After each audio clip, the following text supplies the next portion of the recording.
Hi అండి, అందరూ ఎలా ఉన్నారు? Welcome to my channel J square family. Summer వచ్చేసింది కదా, అందుకే నేను మామిడికాయ పచ్చడి పడదాం అనుకుంటున్నాను.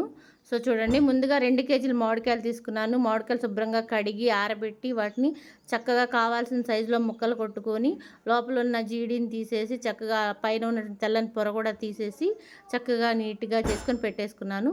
సో ఇప్పుడు అందులోకి కారం వచ్చేసి 300 గ్రాములు సరిపోతుంది. ఆయిల్ వచ్చేసి 750 ml 2 కేజీలు మామిడికాయలకి సరిపోతుంది. సో కొంచెం ఎక్కువ పోసినా నష్టం ఏం లేదు, ఎందుకంటే తర్వాత అది పైకి వస్తుంది. సాల్ట్ వచ్చేసి 1/2 కేజీ పడుతుంది. ఆవపిండి వచ్చి 250 గ్రాములు తీసుకున్నానండి. చిన్నులపాయలు వచ్చేసి 1/4 కేజీ గర్భాలు వలిచి మనం ముందుగానే పక్కన పెట్టుకోవాలి. మెంతులు వచ్చేసి చేదు వస్తుంది, ఎక్కువ వేయొద్దు, 1 స్పూన్ చాలు. ముందుగా మనం శుభ్రం చేసుకున్న మామిడికాయలు ఒక పెద్ద ప్లేట్లోకి తీసుకొని అందులోకి కొంచెం ఆయిల్ పోసి, మనం 50 ml పక్కన పెట్టుకున్నాం కదా, అందులో కొంచెం ఆయిల్ పోసి ఆ ఆయిల్ మొత్తం ముక్కలకి అన్నిటికీ చక్కగా పట్టేలాగా మనం కలపాలి. ఎందుకంటే ఇలా చేయడం వల్ల ముక్క అనేది మనకి తొందరగా మెత్తబడదు, రుచిగా ఉంటుంది, ఎక్కువ రోజులు నిల్వ ఉంటుంది, రంగు కూడా మారదు. నెక్స్ట్ ఇంకొక పెద్ద బేషన్ తీసుకోవాలండి. తీసుకొని అందులోకి ముందుగానే పెట్టుకున్నటువంటి మనం కొలతలతో పెట్టుకున్న కారం వచ్చేసి 300 గ్రాములు వేయాలి. సో కొంచెం కారం ఎక్కువ తినేవాళ్ళైతే కొంచెం కారం ఎక్కువ వేసుకున్నా పర్వాలేదు, కానీ 2 కేజీలకి 300 గ్రాముల కారం అయితే సరిపోతుంది. సో నెక్స్ట్ వచ్చేసి ఆవపిండి 200 గ్రాములు వేసాను. తర్వాత సాల్ట్ అండి, ముందు కొంచెమే నేను వేసాను, అంటే 1/2 కేజీ అని చెప్పాను కదా, మొత్తం వేయలేదు, ముందు సగం వేసాను. తర్వాత టేస్ట్ చూసుకొని యాడ్ చేసుకోవచ్చని కొంచెం పక్కన పెట్టాను.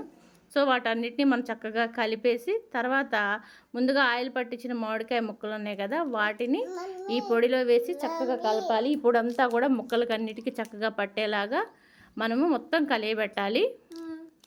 చూడండి నేను ఎట్లా మొత్తం కలుపుతున్నాను.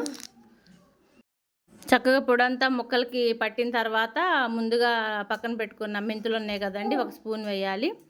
నెక్స్ట్ చిన్నులపాయలు కూడా వేసేసి అన్నిటినీ మొత్తం మళ్ళీటిని చక్కగా అన్నిటిని బాగా కలపాలి.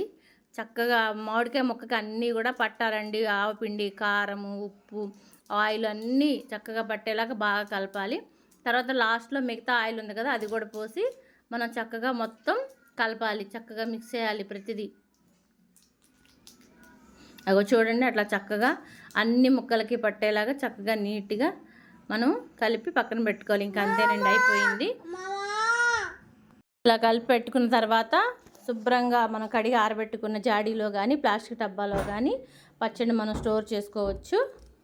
సో ఇంతేనండి, మామిడికాయ పచ్చడి వెరీ ఈజీ, ఎంతో రుచికరమైన మామిడికాయ పచ్చడి రెడీ అయిపోయింది. 4 రోజుల తర్వాత ఓపెన్ చేసి మనం చక్కగా వేడివేడి అన్నంలో తినొచ్చు.